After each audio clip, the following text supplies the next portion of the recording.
ആകാശവാണി. നമസ്കാരം.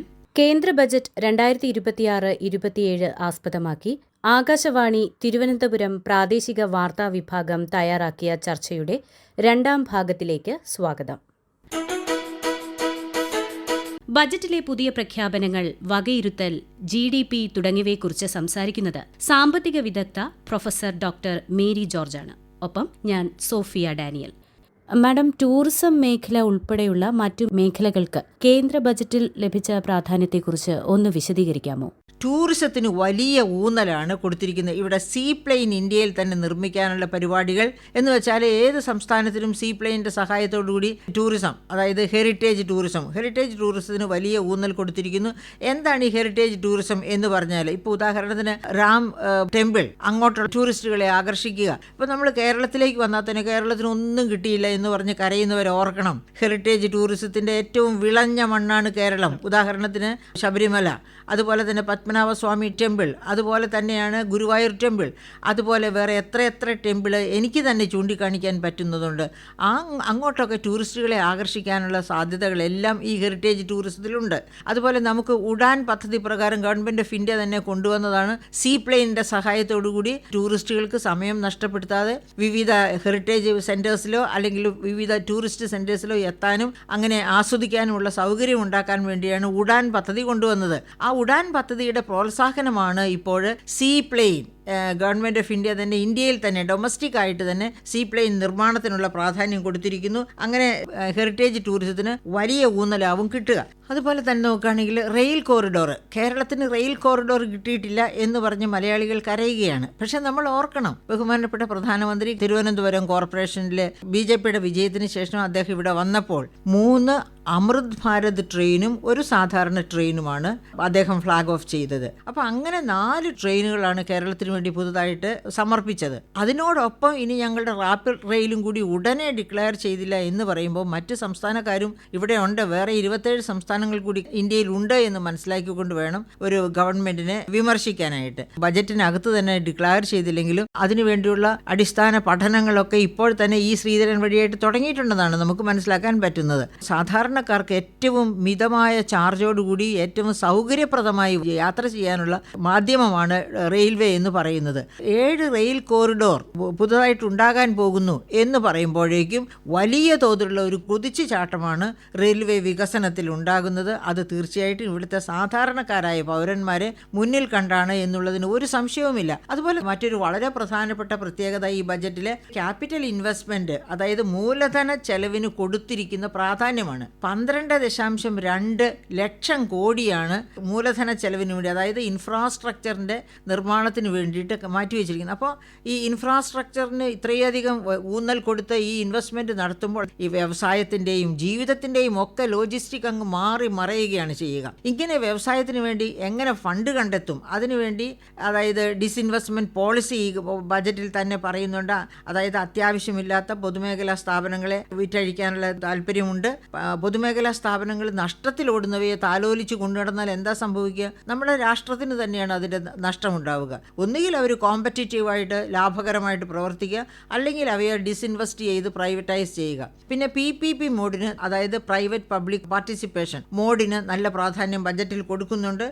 നമ്മുടെ ഈ ഹൈസ്പീഡ് ട്രെയിൻ ഒരുപാട് ചർച്ചയായതാണ്. മാഡം പറഞ്ഞ പോലെ കേരളത്തിനൊന്നും കിട്ടിയില്ല എന്ന് പറയുന്ന പോലെ. അതുപോലെ ഏറെ ചർച്ചയായതാണ് ഈ തീരപ്രദേശങ്ങളിൽ, പ്രത്യേകിച്ച് കേരളം ഉൾപ്പെട്ട ടർട്ടിൽ ട്രെയിലുകൾ തുടങ്ങുന്നു. അതെന്താണെന്നോ അതിൻ്റെ ആ ആശയം എന്താണെന്നോ ഉള്ളത് പലർക്കും അത് മനസ്സിലായിട്ടില്ല. അങ്ങനെ ഒരു സംരംഭം തുടങ്ങുമ്പോൾ അത് നമ്മുടെ സംസ്ഥാനത്തിന് അത് എങ്ങനെയാണ് പ്രയോജനപ്പെടുന്നത്? 590 കിലോമീറ്റർ കടൽ തീരത്തോട് ചേർന്ന് കിടക്കുന്ന കേരളത്തിന് ടർട്ടിൽ ട്രെയിൽ എന്ന് പറഞ്ഞാൽ, അതായത് ഏതൊക്കെ തരത്തിൽ നമ്മുടെ സീ പൊല്യൂഷൻ നടക്കുന്നുവോ ആ പൊല്യൂഷനെയൊക്കെ ശുദ്ധീകരിച്ച് വളരെ നല്ല രീതിയിൽ, അതായത് ഫിഷിൻ്റെ വളർച്ചയ്ക്ക് മറ്റതുപോലെയുള്ള ഏതിൻ്റെയും കുറച്ചും കൂടി ഹെൽത്തി ആയിട്ടുള്ള ഫിഷ് പ്രൊഡക്ഷൻ ഉണ്ടാകുന്നു.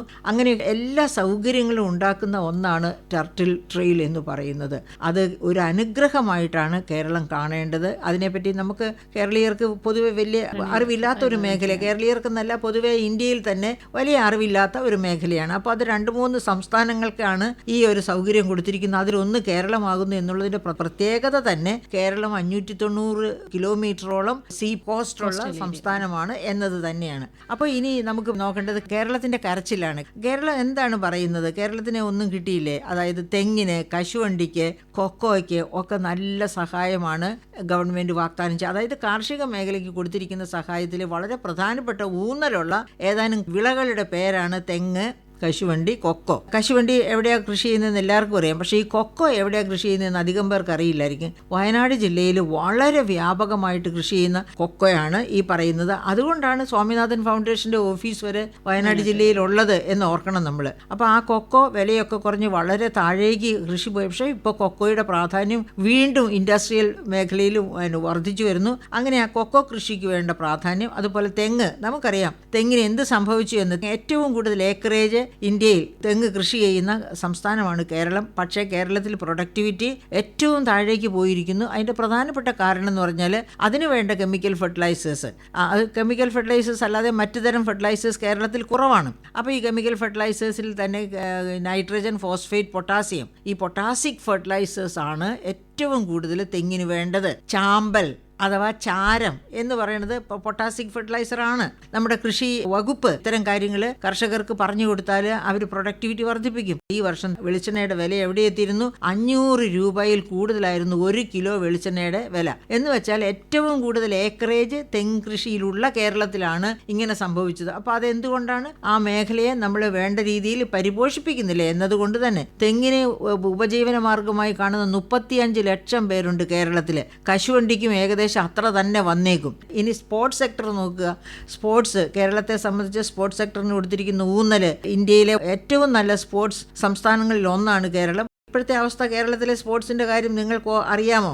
സ്പോർട്സ് സ്കൂളിൻ്റെ ഹോസ്റ്റലിൽ ആഹാരം പാചകം ചെയ്യാൻ സാധനങ്ങൾ വാങ്ങാൻ പറ്റുന്നില്ലായിരുന്നു.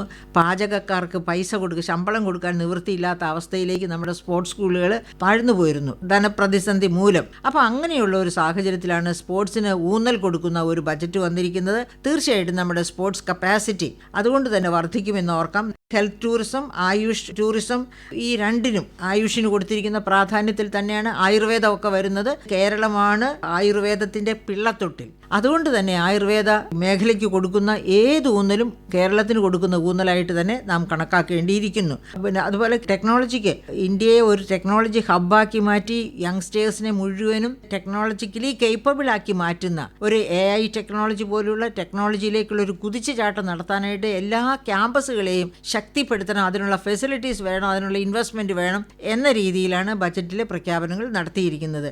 കേരളം 21,000 കോടിയുടെ ഒരു ഫിസ്ക്കൽ പാക്കേജ് ചോദിച്ചിരുന്നു. അതേപ്പറ്റി ഗവൺമെൻറ് ഒന്നും പറയുന്നില്ല. അതുപോലെ തന്നെ എയിംസ് ചോദിച്ചിരുന്നു, അതേപ്പറ്റി പറയുന്നില്ല. പക്ഷേ നമ്മുടെ ഇവിടെ നിന്നുള്ള മന്ത്രിമാർ പറയുന്നത് ഈ വർഷം എപ്പോഴെങ്കിലും എയിംസ് വരും, എയിംസിന് വേണ്ട കണ്ടീഷൻസ് എല്ലാം സാറ്റിസ്ഫൈ ചെയ്യാത്തത് കൊണ്ടാണ് എന്ന്. അത് നമുക്ക് വിശ്വസിക്കാവുന്നതാണ്. അപ്പോൾ അങ്ങനെ കേരളത്തിനെ അധികം നോവിക്കാതെ കേരളത്തിന് വേണ്ടതൊക്കെ കൊടുത്തുകൊണ്ട് ഈ ബജറ്റ് നമ്മളെ വികസിത ഭാരതം ആക്കി മാറ്റാൻ പോകുന്ന ബജറ്റാണ്. നമ്മൾ ഈ ആരോഗ്യരംഗത്തെ കുറേ ഗവേഷണങ്ങൾ, പഠനങ്ങൾ, അതിനെക്കുറിച്ചൊക്കെ പറയുകയുണ്ടായി. ഇന്ത്യ ഒരു ആഗോള ശക്തിയായിട്ട് എല്ലാ മേഖലകളിലും ആഗോളതലത്തിൽ മുന്നിൽ കൊണ്ടുവരാനാണ് സർക്കാർ ശ്രമിക്കുന്നത്. അങ്ങനെ നോക്കുമ്പോൾ ഇത്തവണത്തെ ബജറ്റിൽ ഒരു പുതിയ ആശയം വന്നു, ആഗോള ബയോഫാർമ നിർമ്മാണ കേന്ദ്രം. ബയോഫാർമ എന്ന് ഉദ്ദേശിക്കുമ്പോൾ തന്നെ നമുക്ക് അതിൽ നിന്ന് മനസ്സിലാക്കാൻ പറ്റുന്ന ഫാർമസ്യൂട്ടിക്കലുമായിട്ട് ബന്ധപ്പെട്ട ഒരു സംരംഭമായിരിക്കും. ബയോഫാർമ ശക്തി എന്നാണ് ആ ദൗത്യത്തിന് പോലും പേര് നൽകിയിരിക്കുന്നത്. അതേക്കുറിച്ച് ഒന്ന് വിശദീകരിക്കാം. അതായത് ബജറ്റിൽ ബയോഫാർമ മേഖലയ്ക്ക് കൊടുത്തിരിക്കുന്ന ഊന്നൽ തീർച്ചയായിട്ടും അനുസ്മരിക്കപ്പെടേണ്ടതും പ്രോത്സാഹിപ്പിക്കപ്പെടേണ്ടതുമാണ്. അതായത് നമ്മൾ ഓൾറെഡി ഇന്ത്യ ഒരുപാട്, ഇപ്പോൾ കോവിഡ് കാലത്തൊക്കെ നമുക്കറിയാം, കോവിഡ് മെഡിസിൻസ്, വാക്സിനേഷൻസ് ഒക്കെ ഇന്ത്യയിൽ തന്നെ ഉൽപ്പാദിപ്പിച്ചിരിക്കാൻ ലോകത്തിന് മുഴുവനും കയറ്റി അയച്ചു കൊടുത്ത് സംരക്ഷിച്ച ഒരു രാജ്യമാണ് ഇന്ത്യ. അപ്പോൾ ഒരു ബയോഫാർമ ഹബ്ബായിട്ട്, ഫാർമസ്യൂട്ടിക്കൽ ഹബ്ബായിട്ട് മാറാനുള്ള എല്ലാ സാധ്യതകളും ഇന്ത്യക്കുണ്ട്. ആഗോള ഫാർമസി ഹബ്ബാക്കുന്നതിനോടൊപ്പം തന്നെ ഇന്ത്യയുടെ പാരമ്പര്യത്തിൽ പെട്ടതാണ് ആയുഷ് എന്ന് പറയുന്നത്. അപ്പോൾ ആയുഷിലെ ഒരു ഐറ്റമാണ് ആയുർവേദ. അതുപോലെ ആയുഷിൻ്റെ എല്ലാ വകഭേദ ഭാരതങ്ങളും ഇന്ത്യയുടെ വിവിധ ഭാഗങ്ങളിലായിട്ട് വളർന്ന് പന്തലിച്ചുകൊണ്ടിരിക്കുന്ന മേഖലകളാണ്. അപ്പോൾ അവിടെയൊക്കെ ഒരുപാട് ഇൻവെസ്റ്റ്മെൻറ്റ്സ് വരികയാണെങ്കിൽ നമുക്ക് ആയുർവേദ മേഖലയിൽ ഒക്കെ ഒരുപാട് പേറ്റൻസ് വരെ നേടിയെടുക്കാനും അങ്ങനെ ഒരു ആഗോള ശ്രദ്ധ കേന്ദ്രീകരിക്കുന്ന ഒരു രാജ്യമായിട്ട് വളരാനും സാധിക്കും. ഗവേഷക ചികിത്സ ഹബ്ബാക്കി ഇന്ത്യയെ മാറ്റി തീർക്കുക എന്നുള്ള ആ ലക്ഷ്യത്തിലേക്കാണ് ഈ പറയപ്പെട്ട ബയോഫാർമ ടെക്നോളജിയുടെ ഗ്രോത്ത്. നമ്മൾ ധാതു ഖനനത്തെക്കുറിച്ച് പറഞ്ഞു. കേരളത്തിൽ വളരെ സാധ്യതകളുള്ള ഒരു മേഖലയാണത്. ഇത്തവണത്തെ ബജറ്റിൽ അത് എടുത്തു പറയുന്നതെന്ന് വെച്ചാൽ കേരളത്തിലെ അപൂർവ ധാതു ഇടനാഴി സജ്ജമാക്കാൻ പോവുകയാണ്. അതേക്കുറിച്ചൊന്ന് വിശദീകരിക്കാം. അപൂർവ ധാതു ഇടനാഴി ധാതു ഖനന മേഖല. ധാതു ഖനന മേഖലയിൽ ഗവൺമെൻറ് ഓഫ് കേരള കുറേ ഇൻവെസ്റ്റ്മെൻറ്റ് നടത്തുന്നുണ്ട്. ഇവിടുത്തെ ധാതു ഖനനം എന്ന് പറഞ്ഞാൽ ഇവിടെ ലഭ്യമായ ധാതുക്കൾ എന്ന് പറഞ്ഞാൽ ആഗോളതലത്തിൽ വളരെ പ്രശസ്തമായ പ്രധാനപ്പെട്ട, അതായത് ആറ്റം ബോംബിൻ്റെ നിർമ്മാണത്തിന് വരെ സഹായകമായ തോറിയവും യുറേനിയവും ഒക്കെയാണ് കേരള തീരത്ത് നിന്ന് ഖനനം ചെയ്തെടുക്കാവുന്നത്. അപ്പോൾ അവിടെ ഗവൺമെൻറ് ഓഫ് ഇന്ത്യ ആണെങ്കിലും ഗവൺമെൻറ് ഓഫ് കേരളയാണെങ്കിലും കുറച്ച് ശ്രദ്ധയോടെ മുന്നേറേണ്ടതാണ്. കാരണം ഇത് വിദേശ കുത്തകകളോ സ്വദേശ കുത്തകകളോ പിന്നെ മുഴുവനും ഒന്നിച്ചെടുത്ത് അങ്ങ് വിജയിച്ച് ലാഭം കൊയ്തു കളയാം എന്ന് വിചാരിച്ചാൽ അത് ഈ രാജ്യത്തിന്, കേരളത്തിന് ദോഷം ചെയ്യും. അപ്പോൾ അതിൻ്റെ മിതമായ ഖനനവും അതുപോലെയുള്ള ഉപയോഗവും പ്രോത്സാഹിപ്പിക്കപ്പെടട്ടെ. അതും കേരളത്തിനും കിട്ടിയിരിക്കുന്ന ഒരു വളരെ പ്രധാനപ്പെട്ട കാര്യം തന്നെയാണ്. ആ തരത്തിലുള്ള ഒരു പ്രോഗ്രാം ആകും ഗവൺമെൻറ്റിൻ്റെ മനസ്സിലുള്ളത്. ആ തരത്തിൽ അപൂർവ ധാതു കോറിഡോർ കേരളത്തിൽ വരുന്നത് തീർച്ചയായിട്ടും അവസരോചിതമാണ്. ഒരു ബജറ്റിൽ നമ്മൾ ഏറ്റവും കൂടുതൽ ശ്രദ്ധയോടെ കേൾക്കാൻ താല്പര്യപ്പെടുന്നത് ആദായ നികുതിയിലെ മാറ്റങ്ങളാണ്. അത് എപ്പോഴും ഒരു സാധാരണക്കാരൻ്റെ ജീവിതത്തിലും അത് പ്രതിഫലിക്കാറുണ്ട്. ഇത്തവണ ആദായ നികുതി വരുമാനത്തിലെ വർധന രാജ്യത്തിൻ്റെ സമ്പദ്ഘടനയ്ക്ക് എത്രത്തോളം പ്രയോജനപ്പെടും? അതുപോലെ തന്നെ ആദായ നികുതി പരിഷ്കാരങ്ങളെക്കുറിച്ച് കൂടി ഒന്ന് വിശദീകരിക്കാം. ആദായ നികുതി പരിഷ്കരണത്തിലെ വളരെ കുറച്ച് മാറ്റങ്ങളാണ് ഈ വർഷം കൊണ്ടുവന്നിരിക്കുന്നത്. അതായത് കസ്റ്റംസ് ആൻഡ് എക്സൈസ് ഡ്യൂട്ടീസിലൊക്കെ മാറ്റം വന്നിട്ടുണ്ട് നന്നായിട്ട്. ആദായ നികുതിയിൽ ഈ 12 ലക്ഷം വരെയുള്ളവർക്ക് പിന്നെ ആദായ നികുതി കൊടുക്കേണ്ട, അതിൽ മാറ്റം വരുത്തിയിട്ടില്ല. പിന്നെ ഭാര്യയുടെയും ഭർത്താവിൻ്റെയും ഒന്നിച്ചുള്ള ഇൻകം കണക്കിലെടുത്ത് അങ്ങനെയുള്ള പ്രപ്പോസൽസ് ഉണ്ടായിരുന്നു. പക്ഷേ അതും ഗവനിച്ചിട്ടില്ല. അതിൽ നമുക്ക് അപകട സാധ്യത കാണാനില്ല. കാരണം കഴിഞ്ഞ പ്രാവശ്യത്തെ ബജറ്റിൽ ഈ ആദായ നികുതിയിൽ ഒരുപാട് ഇളവുകൾ നൽകിയിരുന്നു. ടൂറിസ്റ്റുകളെ ഇന്ത്യയിലേക്ക് കൂടുതലായിട്ട് ആകർഷിക്കാൻ വേണ്ടി ടൂറിസം മേഖലയിലെ tax deducted at source TDS tourist മേഖലയിലൊക്കെ 5% 2% കുറച്ചിട്ടുണ്ട്. അപ്പോൾ അവിടെ വലിയ ഡിഫറൻസ് വന്നിട്ടുണ്ട്. ഫോറിൻ ടൂർ പാക്കേജുകൾ, ഫോറിൻ ടൂർ പാക്കേജുകൾക്കൊക്കെ അതെ ഇങ്ങനെ നികുതി 5% 2% കുറച്ചിട്ടുണ്ട്. അത് ഹെറിറ്റേജ് ടൂറിസത്തിന് വലിയ ഊന്നലാകും ഈ ഒറ്റ കാര്യം കൊണ്ട് തന്നെ വരാൻ പോകുന്നത്. പിന്നെ നമ്മൾ നോക്കുകയാണെങ്കിൽ നമുക്ക് ഇങ്ങോട്ട് ഒരു ഫാർമസ്യൂട്ടിക്കൽ ഹബ്ബ് ആക്കണമെന്ന് നേരത്തെ പറഞ്ഞല്ലോ. ആ ഫാർമസ്യൂട്ടിക്കൽ ഹബ്ബ് ആക്കുക എന്നുണ്ടെങ്കിൽ ഒരുപാട് റോ മെറ്റീരിയൽസ് ഇമ്പോർട്ട് ചെയ്യേണ്ടി വരും. അങ്ങനെ ഇമ്പോർട്ട് ചെയ്യുന്ന റോ മെറ്റീരിയൽസിൻ്റെ ഒക്കെ കസ്റ്റംസ് ഡ്യൂട്ടിയിൽ ഇളവ് കൊണ്ടുവന്നിട്ടുണ്ട്. അതുപോലെ തന്നെ ഇപ്പം ട്രംപിൻ്റെ ഈ വ്യാപാര യുദ്ധം നടന്നുകൊണ്ടിരിക്കുകയായിരുന്നല്ലോ ഈ ബജറ്റ് വരുന്ന സമയത്തും. അതായത് ഇന്ത്യയിൽ നിന്ന് ഏറ്റവും കൂടുതൽ വാങ്ങുന്ന രാജ്യമായിരുന്നു അമേരിക്ക. അപ്പോൾ അവർ തന്നെ 50% താരിഫ് കൊണ്ടുവന്നപ്പോഴത്തേക്കും നമുക്ക് അങ്ങോട്ടുള്ള കയറ്റുമതിയൊക്കെ ഏകദേശം പാരലൈസ്ഡ് ആകുന്ന ഒരവസ്ഥയായിരുന്നു, ലിമിറ്റഡ് ആയിപ്പോയി. അപ്പോൾ അങ്ങനെ ആ സാഹചര്യത്തിലാണ് എക്സ്പോർട്ടേഴ്സിന് കുറേ സബ്സിഡീസ് അലൗ ചെയ്തിട്ടുണ്ട്. അങ്ങനെ എക്സ്പോർട്ട് മേഖലയ്ക്കും ഇമ്പോർട്ട് മേഖലയ്ക്കും സബ്സിഡി കൊടുത്തിട്ടുണ്ട്. ഒരുപക്ഷെ ടാക്സ് പ്രപ്പോസൽസ് നോക്കുമ്പോൾ ഏറ്റവും കൂടുതൽ കൺസെഷൻസ് കിട്ടിയിട്ടുള്ള മേഖലയാണ് എക്സ്പോർട്ട് ഇമ്പോർട്ട് മേഖല. അത് അത്യാവശ്യമായിരുന്നു. കാരണം നമ്മൾ ആ തരത്തിൽ ട്രംപിൻ്റെ ഭീഷണി മൂലവും പിന്നെ വെസ്റ്റ് ഏഷ്യയിലെ പ്രശ്നങ്ങളും ഇറാൻ അമേരിക്ക പ്രശ്നം ഇതെല്ലാം കാരണം കൊണ്ട് കലുഷിതമായ ഒരു ലോകത്ത് എങ്ങനെ നമ്മുടെ എക്സ്പോർട്ട് ഇമ്പോർട്ട്സ് നേരെ പിന്നെ സമദൂരത്തിൽ കൊണ്ടുപോകാൻ പറ്റുമെന്ന ഒരു വലിയ പ്രശ്നം ഉണ്ടായിരുന്നു. ആ പ്രശ്നത്തിന് പരിഹാരം കാണത്തക്ക രീതിയിൽ ബജറ്റിൽ ഇളവുകൾ പ്രഖ്യാപിച്ചിട്ടുണ്ട്. അവസാനമായിട്ട് ഒരു ചോദ്യം കൂടി. ഒരു ബഡ്ജറ്റ് പ്രസൻറ്റ് ചെയ്യുമ്പോൾ ഒരു സാധാരണക്കാരൻ ചിന്തിക്കുന്നത് എനിക്കത് എൻ്റെ ദൈനംദിന ജീവിതത്തിൽ എന്ത് മാറ്റങ്ങൾ കൊണ്ടുവരും. നമ്മുടെ ജീവിത രീതിയിൽ തന്നെ അനുദിന ജീവിത ചെലവിനെക്കാട്ടി കൂടുതലാണ് ആരോഗ്യ സംരക്ഷണം അല്ലെങ്കിൽ ഒരു ചികിത്സാ ചെലവ് കൂടി വരുന്ന ഒരു കാലഘട്ടത്തിലൂടെയാണ് നമുക്ക് കടന്നു പോകുന്നത്. ഇത്തവണ ബജറ്റിൽ ക്യാൻസർ ചികിത്സയ്ക്കുള്ള മരുന്നുകൾക്കുൾപ്പെടെ കസ്റ്റംസ് തീരുവ ഒഴിവാക്കിയിട്ടുണ്ട്. അത് സാധാരണക്കാരൻ്റെ ജീവിതത്തിൽ വലിയൊരു മാറ്റം വരുത്താം. അങ്ങനെയുള്ള പ്രപ്പോസലുകളെ കുറിച്ചിട്ടുള്ള മാഡത്തിൻ്റെ അഭിപ്രായം? തീർച്ചയായിട്ടും അതാണ് ഈ ബജറ്റ് ഒരു ഇൻക്ലൂസീവ് ഗ്രോത്തിലേക്ക്, അതായത് എല്ലാവരെയും ചേർത്ത് പിടിക്കുന്ന വളർച്ചയിലേക്കുള്ള ഒരു ബജറ്റ് എന്ന് പറയുമ്പോൾ അവിടെയാണ് നമ്മൾ ഈ പറയപ്പെട്ട ക്യാൻസർ പോലെയുള്ള മരുന്നുകൾ, ആ മരുന്നുകളുടെ നികുതി കുറച്ചുകൊണ്ട് കസ്റ്റംസ് തീരുവ കുറച്ചുകൊണ്ട് വില കുറച്ചു കൊണ്ടുപോകും, മരുന്നിൻ്റെ വില കുറച്ചു കൊണ്ടുപോകാനുള്ള ശ്രമം. അപ്പോൾ അങ്ങനെ അത് ഗവൺമെൻറ്റിൻ്റെ ഈ ബജറ്റ് ഒരു ഇൻക്ലൂസീവ് ബജറ്റാണ് എന്നുള്ളതിൻ്റെ ഒരു ബെസ്റ്റ് എക്സാമ്പിളായിട്ട് നമുക്ക് എടുക്കാം. പലതരം മരുന്നുകളുടെയും ഡ്യൂട്ടി കുറച്ചിട്ടുണ്ട്. അതോടൊപ്പം തന്നെ ഇതുപോലെ ഈ ക്യാൻസർ ട്രീറ്റ്മെൻറ്റിനൊക്കെയുള്ള മരുന്നിൻ്റെയും ഡ്യൂട്ടി കുറച്ചിട്ടുണ്ട്.